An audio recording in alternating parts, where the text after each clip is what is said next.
ছুটি শেষে আজ খুলছে সরকারি অফিস আদালত। ঢাকা অভিমুখে কর্মজীবী মানুষের ঢল। উৎসব শান্তিপূর্ণ হয়েছে বললেন স্বরাষ্ট্র উপদেষ্টা। দেশে নতুন করে উদ্বেগ ছড়াচ্ছে ডেঙ্গু এবং করোনা। অ্যাডিস মশার থাবায় আরও একজনের মৃত্যু, হাসপাতালে ভর্তি 169। ফেব্রুয়ারিতেই নির্বাচনের উপযুক্ত সময় হিসেবে দেখছে বিএনপি। বিদেশে যৌথ বিবৃতিতে প্রধান উপদেষ্টা নিরপেক্ষতা ক্ষুণ্ণ হয়েছে বলছে জামায়াত। এবং মামলা জটের কারণে আদালতে আস্থা কমছে বিচার প্রার্থীদের, মত বিশেষজ্ঞদের। আইনগত সহায়তা প্রতিষ্ঠানকে দক্ষ করার তাগিদ আইন উপদেষ্টার।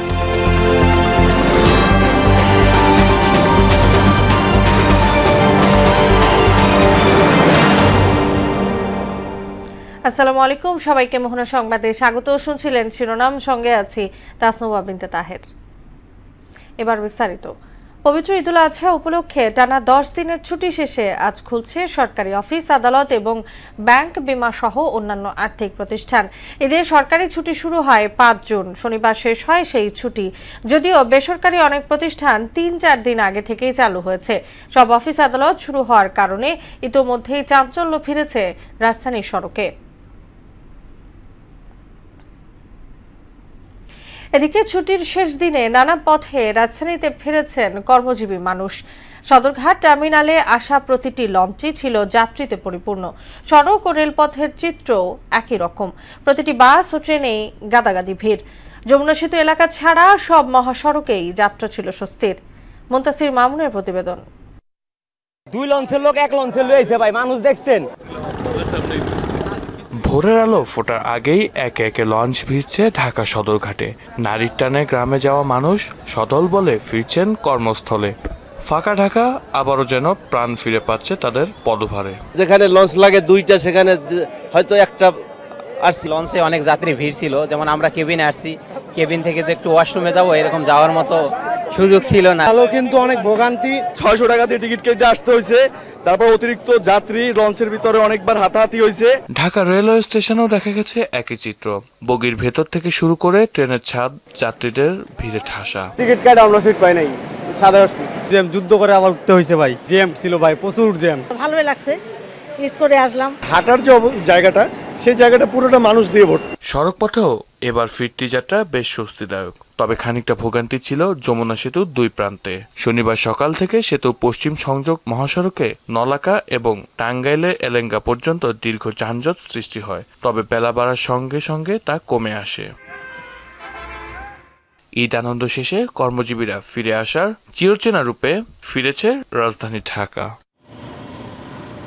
মুনতাসির মামুন, মোহনা সংবাদ, ঢাকা। দু একটি ছোটখাটো ঘটনা ছাড়া এবারের ঈদ শান্তিপূর্ণভাবে উদযাপন হয়েছে বলে মনে করেন স্বরাষ্ট্র উপদেষ্টা জাহাঙ্গীর আলম চৌধুরী। অন্তর্বর্তী সরকারের 11 মাসে আইন শৃঙ্খলা পরিস্থিতির যথেষ্ট উন্নতি হয়েছে বলেও দাবি করেন তিনি।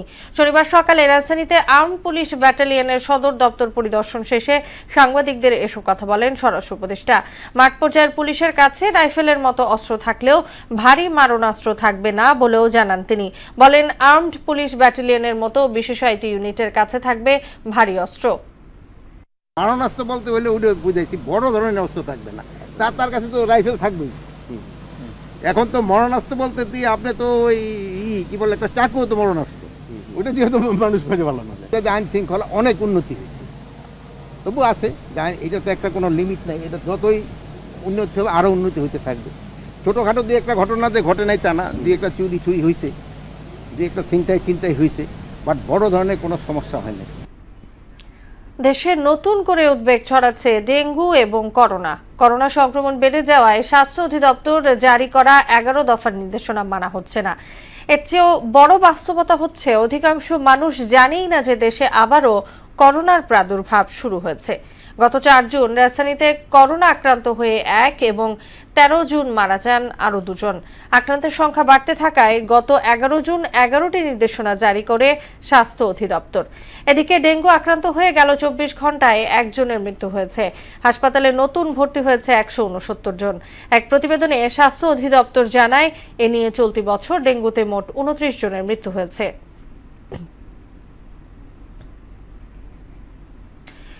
অচলাবস্থা কাটিয়ে টানা 18 দিন পর স্বাভাবিক হয়েছে জাতীয় চক্ষু বিজ্ঞান ইনস্টিটিউট ও হাসপাতালের সেবা। শনিবার সকাল থেকেই চিকিৎসক, নার্স ও কর্মচারীরা দায়িত্ব পালনে ব্যস্ত হয়ে ওঠেন। এতে স্বস্তি ফিরেছে রোগী ও স্বজনদের মাঝে। হাসপাতালের ভারপ্রাপ্ত পরিচালক জানান, জুলাই আন্দোলনে আহত 5 জনের ছাড়পত্র প্রস্তুত। বাকি 50 জনকে পলাতক হিসেবে পুলিশে জানানো হয়েছে। শামীউজ্জামান চৌধুরীর রিপোর্ট। জুলাই গণঅভ্যুত্থানে আহতদের সঙ্গে সংঘর্ষের জেরে বন্ধ থাকার 18 দিন পর স্বাভাবিক হয়েছে রাজধানীর জাতীয় চক্ষু বিজ্ঞান ইনস্টিটিউট ও হাসপাতালের কার্যক্রম। শনিবার সকাল থেকেই দায়িত্বে ফেরেন চিকিৎসক, নার্স ও স্টাফরা। ভিড় বেড়েছে সেবা প্রার্থী ও স্বজনদেরও। দীর্ঘদিন বন্ধ থাকার কারণে সেবা না পাওয়ার কষ্টের কথা জানান রোগী ও স্বজনরা। না, এর আগে একবার আসছিলাম, এসে বদ্ধ পাইছে, তখন দেখাইতে পারিনি। আমি অনেক আগে অপারেশন করে গেছিলাম, এখন আবার আজকে আসছি, ওই চোখের সমস্যা দেখা দিচ্ছে, এই জন্য আসছি। আজকে মোটামুটি কাজ ভালোই হচ্ছে, মোটামুটি আমরা সেবা পাইছি আজকে ভালো। ভোগান্তি তো জনগণের, আমাদের যে সাধারণ যে পাবলিক যারা আমরা দূর দূরান্ত থেকে আসছে, আমরা আমার তো আরো সিরিয়াস রোগী আছে, তাদের আরো অনেক ক্ষতিগ্রস্ত তারা। সংঘর্ষের পর বন্ধ হয়ে যাওয়া হাসপাতালেই ছিলেন জুলাই আন্দোলনে আহত 5 জন। ভারপ্রাপ্ত পরিচালক জানান, আহত 50 জন কাউকে কিছু না জানিয়ে নিজেদের চিকিৎসা ফাইল সহ ঈদের সময় হাসপাতাল ছেড়ে চলে যায়। তাই তাদের পলাতক উল্লেখ করে পুলিশকে জানানো হয়েছে। হাসপাতালটা পুরোপুরি চালু করেছি। আজকে আমাদের ভর্তি পেশেন্টের সংখ্যা হচ্ছে 53 জন। বিনা অনুমতিতে তো যেতে পারবেই না, তারপরে তারা তো গেছেই বিনা অনুমতিতে, এবং সঙ্গে 50টা ফাইল তারা নিয়ে চলে গেছে। ওই 50 জনকে আমরা অ্যাবসকন্ডেড দেখাইছি, এটাই আমরা পারি, এটা পুলিশকে জানানো আছে। হাসপাতালের প্রবেশ মুখে ছিল আইন শৃঙ্খলা বাহিনীর কড়া অবস্থান। বহিরাগত কেউ যেন বিশৃঙ্খলা পরিস্থিতি তৈরি করতে না পারে সাধারণ রোগীর পাশাপাশি। তো এই বিষয়টি দেখার জন্যই আমরা এখানে বাহিরের নিরাপত্তাটি বাড়িয়েছি। জুলাই গণঅভ্যুত্থানে আহতদের সঙ্গে গত 28 মে চিকিৎসক, নার্স, কর্মকর্তা, কর্মচারীদের সংঘর্ষের ঘটনায় হাসপাতালটির পুরো সেবা কার্যক্রম বন্ধ হয়ে যায়। 4 জুন থেকে জরুরি বিভাগে সীমিত পরিসরে সেবা চালু হয়, আর বহির্বিভাগ চালু হয় গত বৃহস্পতিবার। শামীমুজ্জামান চৌধুরী, মোহনা সংবাদ, ঢাকা। সংস্কার ছাড়া জাতীয় নির্বাচন একপেশে হবে বলে মনে করছে জাতীয় নাগরিক পার্টি। তবে যুবদল নেতারা বলছেন, ফেব্রুয়ারিতে নির্বাচন হলে সবার জন্যই মঙ্গলজনক হবে। আর কমিউনিস্ট পার্টি বলছে, রাজনৈতিক অচল অবস্থা কাটাতে ডিসেম্বরকে টাইম ফ্রেম ধরেই নির্বাচনের পথে এগিয়ে যাওয়া উচিত। যদিও সাধারণ মানুষ মনে করেন, প্রয়োজনীয় সংস্কার শেষে ফেব্রুয়ারিতেই নির্বাচন সম্ভব। রেজা খানের রিপোর্ট। লন্ডনে প্রধান উপদেষ্টা অধ্যাপক মোহাম্মদ ইউনূসের সঙ্গে বিএনপির ভারপ্রাপ্ত চেয়ারম্যান তারেক রহমানের বৈঠকের পর যৌথ বিবৃতিতে ফেব্রুয়ারিতে জাতীয় নির্বাচনের আভাস দেয়া হয়। 2026 সালের রমজান শুরু হওয়ার আগের সপ্তাহেও নির্বাচন আয়োজন করা যেতে পারে। যদি তাই হয়, তবে বিভিন্ন খাতের চলমান সংস্কার বাধাগ্রস্ত হবে কিনা এমন প্রশ্ন উঠেছে। ফেব্রুয়ারিতে নির্বাচন হওয়াই উচিত, আর সংস্কার যেটা এর মধ্যেই ইচ্ছা করলে সম্ভব।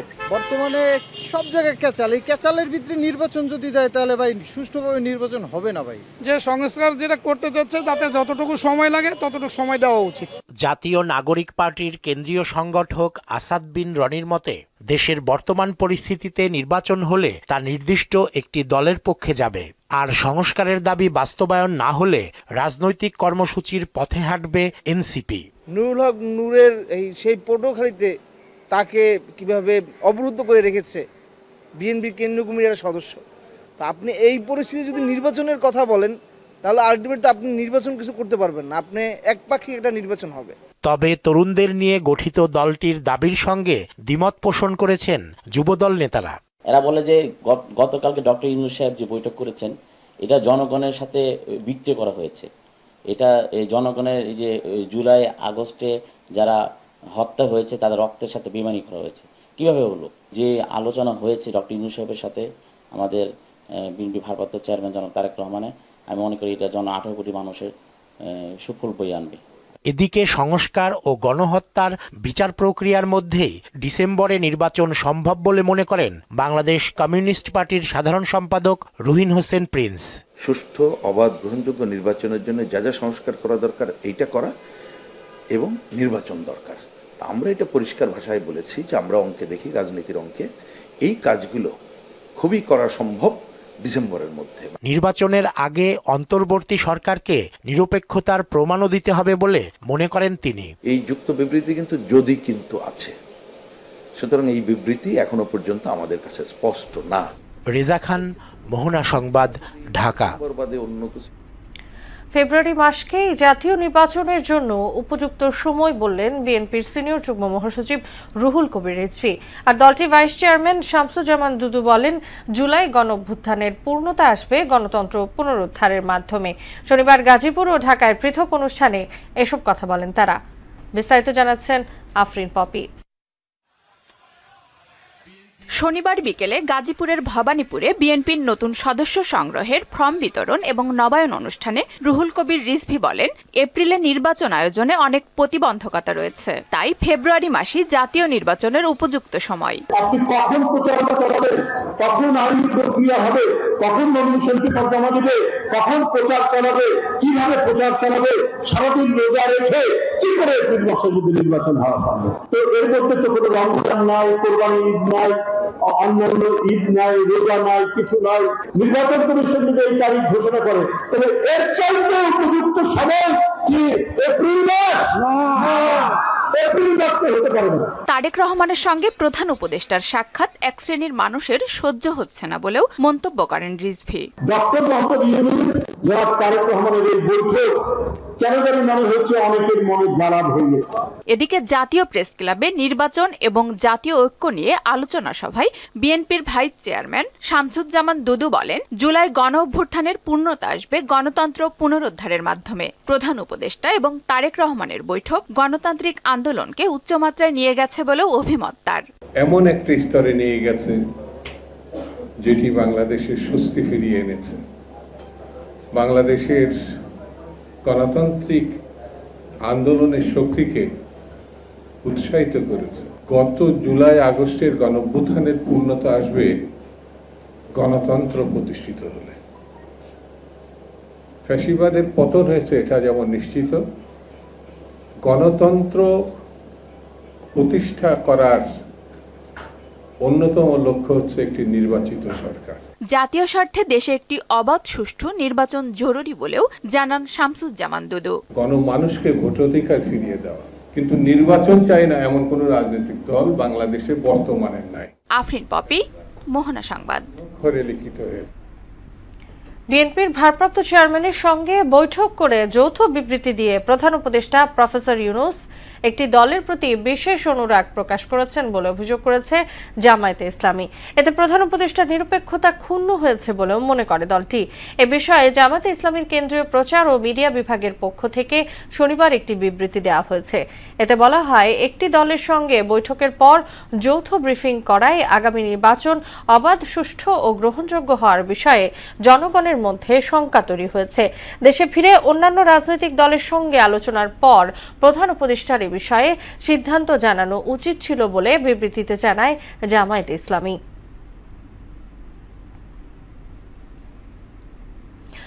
মামলা জটের কারণে বিচার প্রার্থীরা আদালতের উপর আস্থা হারিয়ে ফেলছেন বলে মনে করেন আইন সংশ্লিষ্টরা। শনিবার রাজধানীতে এক আলোচনা সভায় তারা কথা বলেন।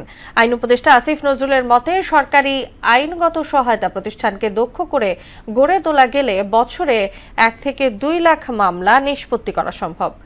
মুনতাসির মামুনের প্রতিবেদন। মামলা জট নিরসন ও ন্যায় বিচার নিশ্চিতে বেইলি রোডের জাতীয় আইনগত সহায়তা প্রদান সংস্থার কার্যালয়ে সেমিনার আয়োজন করা হয়। এতে আইন সংশ্লিষ্টরা মামলা জট নিরসনের কিছু সুপারিশ তুলে ধরেন। আইন উপদেষ্টা আসিফ নজরুল জানান, প্রতি বছর দেশে বিভিন্ন আদালতে 5 লাখের বেশি মামলা হয়।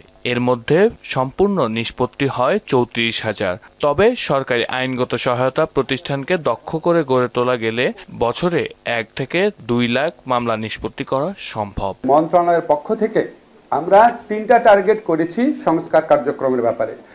একটা হচ্ছে দ্রুত এবং স্বল্পতম সময়ে অল্প খরচে মামলার নিষ্পত্তি করা। সেকেন্ড হচ্ছে আমরা ফৌজদারি কার্যবিধির অ্যামেন্ডমেন্টের কাজ দ্রুত এগিয়ে নিচ্ছি।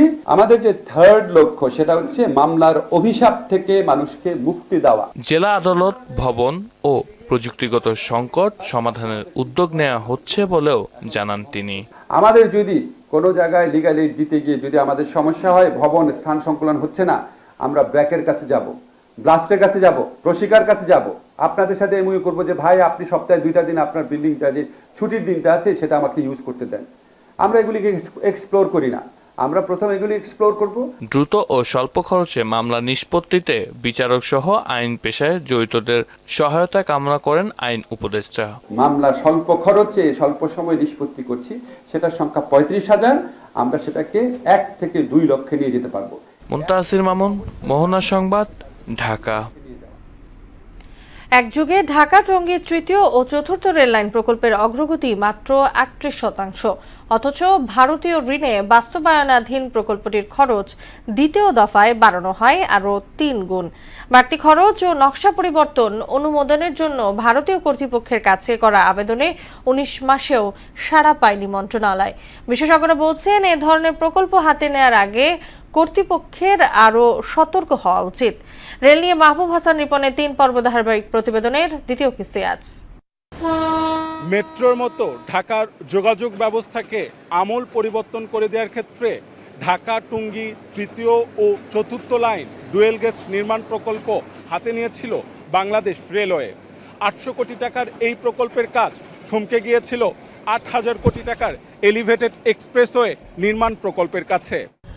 ঢাকা টুঙ্গী রেলপথে তৃতীয় ও চতুর্থ রেল লাইন নির্মাণ প্রকল্প 2012 সালে অনুমোদন দেয় বাংলাদেশ সরকার। এরপর দরপত্র প্রক্রিয়া শেষ করতে সময় লাগে আরও 6 বছর। 2019 সালে শুরু হওয়া নির্মাণ কাজ শেষ হওয়ার কথা ছিল 2023-এর জুনে, কিন্তু তাতে বাদ সাধে ভূমি অধিগ্রহণ ও এলিভেটেড এক্সপ্রেসওয়ে নির্মাণ কাজ। এলিভেটেড এক্সপ্রেস দিয়ে বেশিরভাগ সময় বড় লোকেরা চলাচল করে, বাট বাংলাদেশের ম্যাক্সিমাম মানুষই গরিব। আমরা তো বিলাসবহুলভাবে আমরা জীবনযাপন করতেও পারি না, ওইভাবে আমরা যাতায়াতও করতে পারি না। প্রকল্পটা যদি বাস্তবায়ন হয় তাহলে আমাদের যাতায়াতের সুবিধা, অনেক সুযোগ সুবিধা হবে। আমরা স্টুডেন্টরা খুব সহজে যাতায়াত করতে পারতাম। গাজীপুর থেকে মনে করেন যে কমলাপুর পর্যন্ত যে ট্রেনগুলো যাতায়াত করে, কোচিং যদি খুব সহজভাবে হয়ে যায় তাহলে মানুষের কষ্টটা একটু কমে যায়। 2023-এ 3 গুণ বাড়িয়ে প্রকল্প ব্যয় নির্ধারণ করা হয় 3,342 কোটি টাকা। কাজের মেয়াদ বাড়ে 2027 সালের জুন পর্যন্ত। এতে বেড়েছে কাজের পরিধিও। বিদ্যমান লাইনগুলো আমাদের প্রজেক্টের আওতায় এটা 60 কেজি রেল দিয়ে আপগ্রেড করা হবে, যার জন্য আমাদের শুরুতে যখন স্কোপ ছিল 60 কেজির স্কোপ ছিল হলো 71 কিলোমিটার, এখন এটা বেড়ে দাঁড়িয়েছে 137 কিলোমিটারের মতো। কাজের পরিমাণও দ্বিগুণ হয়ে গেছে। তবে বাড়তি খরচ ও নকশা পরিবর্তনের বিষয়ে ভারতীয় কর্তৃপক্ষের সাড়া না পাওয়ায় নির্ধারিত সময়ে প্রকল্প শেষ করা নিয়ে দেখা দিয়েছে অনিশ্চয়তা। যখন ড্রাফট কন্ট্রাক্টটা এক্সিম ব্যাংকের কনকারেন্সের জন্য পাঠালাম তাদের সম্মতির জন্য, তারপর থেকে এটা 19তম মাস চলছে, আমরা এখনো এক্সিম ব্যাংকের সম্মতি পাইনি। এই বিষয়টা নিয়ে বেশ কয়েকবার ইআরডি সহ তাদের যে এক্সিম ব্যাংক হেডকোয়ার্টার, তাদের যে এমইএ আছে মিনিস্ট্রি অফ এক্সটার্নাল অ্যাফেয়ার্স ভারতের, এগুলি সহ গত 2 বছর ধরে বিভিন্ন সময়ে মতবিনিময় মিটিং হচ্ছে, বায়োলেটারাল মিটিং হচ্ছে, অনলাইনে মিটিং হচ্ছে, কিন্তু জিনিসটা এখনো নিষ্পত্তি হয়নি। বিশেষজ্ঞরা বলছেন, এ ধরনের প্রকল্পে আমলাতান্ত্রিক জটিলতার মাসুল গুনতে হয় জনগণকে, যা মোটেও কাম্য নয়। আবার ঢিলেমির কারণে সার্বিক অর্থনীতিও ক্ষতির মুখে পড়ে। টঙ্গী পর্যন্ত এই শাটল সার্ভিসটা করলে যদি দেখা যায় যে মানুষ বেশি উপকৃত হবে, এলিভেটেড এক্সপ্রেসের ইউজটা কমে যাবে। দেশ আমাদের, অর্থ আমাদের, আমাদের প্রত্যেকটা অর্থের ভাগিদার কিন্তু আপনার এই সাধারণ মানুষ। সুতরাং আমাদেরকে বিবেচনা করে চলতে হবে যে আমি কিভাবে সদ্ব্যবহার করতে পারি। সম্ভাব্যতা সমীক্ষা ছাড়া এ ধরনের প্রকল্প হাতে নেওয়ার সমালোচনাও করেন তিনি। কে খুশি হইব, কে অখুশি হবে, ওইটা বিবেচনা করে জনগণের প্রকল্প করা উচিত না। মাহবুব হাসান রিপন, মোহনা সংবাদ, ঢাকা। দেশের ৩৮ জেলার উপর দিয়ে বয়ে যাচ্ছে তাপপ্রবাহ, গরমে হাঁসফাঁস অবস্থা জনজীবনে। তবে আগামী ২৪ ঘন্টায় এসব অঞ্চলের কিছু কিছু জায়গায় তাপপ্রবাহ কমতে পারে বলে জানিয়েছে আবহাওয়া অধিদপ্তর। রংপুর, ময়মনসিংহ, চট্টগ্রাম ও সিলেট বিভাগের কোথাও কোথাও হালকা থেকে মাঝারি ধরনের বৃষ্টি হতে পারে। বৃষ্টি হলে কমে আসবে গরমের তীব্রতা। পঞ্চগড়ে পৃথক ২ সীমান্ত দিয়ে ৪ ভারতীয় ও ১২ বাংলাদেশি নাগরিককে পৌঁছিন করেছে ভারতীয় সীমান্তরক্ষী বাহিনী। শনিবার দুপুরে তাদের পঞ্চগড় সদর থানা ও তেঁতুলিয়া থানায় হস্তান্তর করেছে বিজিবি। এর আগে পঞ্চগড় সদর উপজেলার ঢাকামারা ইউনিয়নের মিস্ত্রিপাড়া ও তেঁতুলিয়া উপজেলার শালবাহান ইউনিয়নের পেদিয়াগাছ সীমান্ত দিয়ে তাদের বাংলাদেশে পৌঁছিন করা হয়। পৌঁছিন হওয়া ১৬ জনের মধ্যে ৬ জন পুরুষ, ৬ জন নারী ও ৪ জন শিশু রয়েছে। তারা খুলনা, মেহেরপুর, নড়াইল ও যশোর জেলার বাসিন্দা। সিলেটে আর পাথর উত্তোলনের অনুমতি দেয়া হবে না বলে জানিয়েছেন পরিবেশ উপদেষ্টা সৈয়দা রিজওয়ানা হাসান। শনিবার সকালে জাফলং এর ইসিএ এলাকা পরিদর্শন শেষে সাংবাদিকদের তিনি এই কথা বলেন। পর্যটক বাড়াতে জাফলংকে পরিকল্পিতভাবে গড়ে তোলার ঘোষণাও দেন তিনি। আর জ্বালানি উপদেষ্টা মোহাম্মদ ফাউজুল কবির খান বলেন, পাথর ভাঙা যন্ত্রের ব্যবহার বন্ধে সব রকম ব্যবস্থা নেবে সরকার। প্রয়োজনে এসব যন্ত্রের বিদ্যুৎ বিচ্ছিন্ন করা হবে। পাথর উত্তোলন করে এবং এই যে ক্রাশারগুলো, এগুলো তো সর্বনাশ করে। তো এই জন্য আমরা প্রথম কথা হচ্ছে যেটা, যে আপাতত আমরা এখান থেকে কোনো পাথর উত্তোলন হবে না, এই সিদ্ধান্ত আমরা। দ্বিতীয়ত যেটা, সেটা হচ্ছে যে এখানে যে এই যে ক্রাশারগুলো আছে, এগুলো কিন্তু এখান থেকে সরাতে হবে। কথা বলেছি ট্যুরিজম মিনিস্ট্রির সাথে যে এইটাতে ইকো ফ্রেন্ডলি ট্যুরিজম তারা কিভাবে করতে পারে, যাতে করে পাথর যারা উত্তোলন করে তাদের একটা বিকল্প কর্মসংস্থান হয়। তীব্র গরমে গোপালগঞ্জে বাড়ছে ডায়রিয়া রোগীর সংখ্যা। রোগীর চাপে চিকিৎসা দিতে হিমশিম খাচ্ছে হাসপাতাল কর্তৃপক্ষ। প্রয়োজন ছাড়া বাসা থেকে বের না হওয়ার পরামর্শ সহ তরল খাবার খেতে বলছেন ডাক্তাররা। মাসুদ পারভেজের প্রতিবেদন জানাচ্ছেন বুশরা জাহান। গেল এক সপ্তাহ ধরে তীব্র গরমে গোপালগঞ্জের হাসপাতালে প্রতিনিয়তই বাড়ছে ডায়রিয়া আক্রান্ত রোগীর সংখ্যা। আক্রান্তদের বেশিরভাগই শিশু ও বৃদ্ধ। অতিরিক্ত রোগীর ভিড়ে হাসপাতালের বেডে জায়গা না পেয়ে অনেকেই চিকিৎসা নিচ্ছেন মেঝেতে। ডায়রিয়া আক্রান্ত বেশি হচ্ছে এবং ফলোয়ারে থাকা লাগছে, সিটে লোক ধরতেছে না। শুরু থেকেই ডায়রিয়া রোগীর চাপটাও বেশি। কিন্তু গরম, বাচ্চারা কিছু খাচ্ছে না, আর যা খাচ্ছে সেটাই বমি হচ্ছে। ডায়রিয়া হচ্ছে, আমার বউকে ভর্তি করছে। এই জায়গায় এসে দেখি এগুলো সব চারিদিকে নোংরা, তেলাপোকা ভরা, এই জায়গায় বাসায় খোলা থাকে। তীব্র গরমে ডায়রিয়া থেকে বাঁচতে বেশি বেশি পানি ও তরল খাবার খাওয়া সহ জরুরি প্রয়োজন ছাড়া ঘরের বাইরে বের না হওয়ার পরামর্শ চিকিৎসকের। জনসাধারণের প্রতি আমাদের পরামর্শ হলো যে অতি প্রয়োজনীয় কাজ ছাড়া কেউ যেন বাইরে না যায়, এবং এই সংক্রান্ত কোনো সমস্যা হলে বেশি বেশি করে তরল এবং পানি খাওয়ার জন্য তাদের বলা হচ্ছে, এবং অতিরিক্ত কোনো সমস্যা হলে তাকে জরুরি ভিত্তিতে হাসপাতাল এবং চিকিৎসার পরামর্শ নিতে বলা হচ্ছে। তাপমাত্রার এমন দাপটে বিভিন্ন রোগে আক্রান্ত হচ্ছে অনেকেই। বুশরা জাহান, মোহনা সংবাদ। টানা ছুটিতে লাখো পর্যটকের পদচারণায় মুখর হয়ে ওঠে কক্সবাজার সমুদ্র সৈকত। সমুদ্রে লোলা জলে আনন্দ উচ্ছ্বাসে মেতে ওঠে সব বয়সী মানুষ। পর্যটকের উপচে পড়া ভিড় জেলার বিভিন্ন পর্যটন কেন্দ্রে। আমানুল হক বাবুলের প্রতিবেদন জানাচ্ছেন তাহসিন তারিন। টানা ছুটিতে লাখো পর্যটকের সমাগম ঘটেছে কক্সবাজারে। সমুদ্র সৈকত ছাড়াও হিমছড়ি, দরিয়ানগর, ইনানি, পাটুয়ার টেক, রামুরাম মন্দির, মহেশখালী ও ডুলাহাজারা সাফারি পার্ক পর্যটকের পদভারে মুখরিত হয়ে উঠেছে। দেশের বিভিন্ন প্রান্ত থেকে ছুটে আসা পর্যটকরা সাগরের নীল জলরাশিতে গা ভাসাচ্ছেন। সেই সাথে বিস্তৃত বলিয়ারি সৈকতে ঘুরছেন যে যার মতো। ছুটি কাটাতে আসছি, অনেক ভালো লাগছে। এত সুন্দর সমুদ্র, আশেপাশে অনেক ঘুরছি ফিরছি, খাওয়া দাওয়া করছি, অনেক ভালো লাগছে। বন্ধুকে নিয়ে ঘোরাঘুরি করছি, সব খুব এনজয় করছি। এই 10 দিন টানা ছুটি পেয়ে কক্সবাজারে বেড়াতে এসেছি, খুবই ভালো লাগছে। সমুদ্রে গোসল করেছি, খুবই এনজয় করেছি, খুব আনন্দ করেছি। লবণাক্ত পানিতে অনেক এনজয় করছি এবং অনেকে এই সুন্দর উপভোগ করেছেন। আমাদের আগে ইনকাম হতো একটু কম, এখন আল্লাহর রহমতে 2-3 হাজার কামাইতে পারি দৈনিক। ঈদ উল আজহার লম্বা ছুটিতে প্রায় 3 লাখ পর্যটকের সমাগম ঘটেছে বিশ্বের দীর্ঘতম সমুদ্র সৈকত কক্সবাজারে। তাহসিন তারিন, মোহনা সংবাদ। দেশের বাইরের খবর, ক্রমেই খারাপের দিকে যাচ্ছে ইরান ইসরায়েল সংঘাত। পাল্টাপাল্টি হামলা অব্যাহত রেখেছে দেশ দুটি। সবশেষ ইসরায়েলের 3টি যুদ্ধবিমান ভূপাতিত ও 2 পাইলটকে আটকের দাবি করেছে তেহরান। শত্রুপক্ষকে সহায়তা করলে যুক্তরাষ্ট্র, যুক্তরাজ্য ও ফ্রান্সের সামরিক ঘাঁটিতে হামলার হুঁশিয়ারিও দিয়ে রেখেছে তারা। এদিকে হামলা অব্যাহত রাখলে তেহরানকে জ্বালিয়ে দেওয়ার হুমকি দিয়েছেন ইসরায়েলি প্রতিরক্ষা মন্ত্রী ইসরায়েল কাটজ। ইশতিয়াক হোসেনের ডেস্ক রিপোর্ট। ইরান ইসরায়েলের মধ্যে সংঘাত বাড়ছেই। দুদেশের হামলা পাল্টা হামলায় অগ্নিগর্ভ পরিস্থিতি বিরাজ করছে মধ্যপ্রাচ্যে। চলমান উত্তেজনার মধ্যে ইসরায়েলের মোট 3টি F-35 যুদ্ধবিমান ভূপাতিত করার দাবি করেছে তেহরান। পাশাপাশি 2 জন ইসরায়েলি পাইলটকে আটক করার দাবিও জানিয়েছে তারা। এরই মধ্যে ইসরায়েলকে সহায়তার বিষয়ে যুক্তরাষ্ট্র, যুক্তরাজ্য ও ফ্রান্সকে সতর্ক করেছে তেহরান। বলা হয়েছে, ইসরায়েলকে লক্ষ্য করে চালানো ইরানি হামলা প্রতিহতে সাহায্য করলে মধ্যপ্রাচ্যে থাকা তাদের সামরিক ঘাঁটি ও জাহাজকে লক্ষ্যবস্তু করা হবে।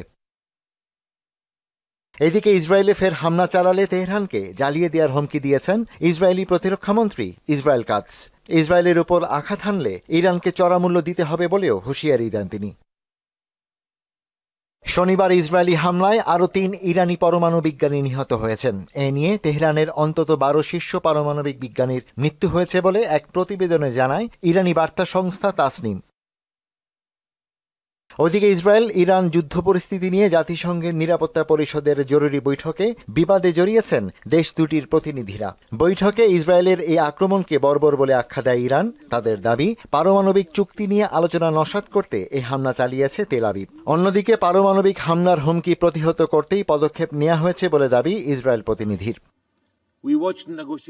সংঘাতময় পরিস্থিতিতে ইসরায়েলের বেনগুরিয়ন আন্তর্জাতিক বিমানবন্দর অনির্দিষ্টকালের জন্য বন্ধ ঘোষণা করা হয়েছে।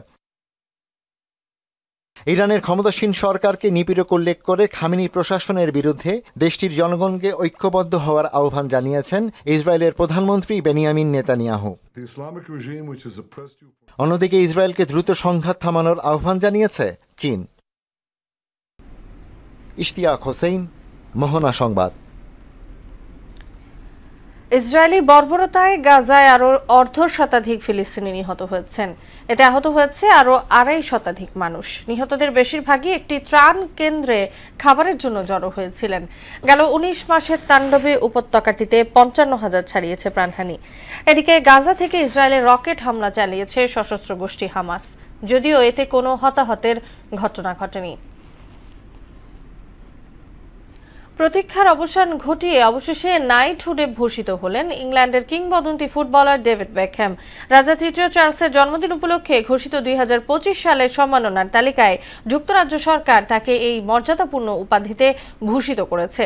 পূর্ব লন্ডনের এক সাধারণ পরিবারে বেড়ে ওঠা বেকহ্যাম দীর্ঘদিন ধরেই এই স্বীকৃতির প্রত্যাশায় ছিলেন। বিশেষ করে 2012 লন্ডন অলিম্পিক আয়োজন এবং ইংল্যান্ড ফুটবল ও সমাজে তার বহুমাত্রিক অবদান তাকে এই সম্মানের যোগ্য করে তোলে। তবে প্রায় 1 দশক পেরিয়ে 50 বছর বয়সে মিলল এই স্বীকৃতি। সব জল্পনা কল্পনার অবসান ঘটিয়ে শেষ পর্যন্ত রিয়াল মাদ্রিদের সঙ্গে চুক্তিবদ্ধ হলেন আর্জেন্টিনার উদীয়মান তারকা ফ্রাঙ্কে মাস্তান্তুয়ানো। মাত্র 17 বছর বয়সে স্পেনের সফলতম ক্লাবটির সঙ্গে 6 বছরের জন্য চুক্তি করলেন এই অ্যাটাকিং মিডফিল্ডার। তার পেছনে লস ব্লাঙ্কোদের খরচ 632 কোটি টাকার বেশি। নিজেদের ওয়েবসাইটে এক বিবৃতিতে মাস্তান্তুয়ানোকে দলে ফেরানোয় বিষয়টি নিশ্চিত করেছে রিয়াল মাদ্রিদ। এর মধ্য দিয়ে আনহেল দি মারিয়ার পর দীর্ঘ 14 বছর পর কোনো আর্জেন্টাইন সান্তিয়াগো বার্নাব্যুতে নাম লেখালেন। শেষ করব মোহনা সংবাদ, যাবার আগে শিরোনামগুলো জানিয়ে দিচ্ছি আরো একবার।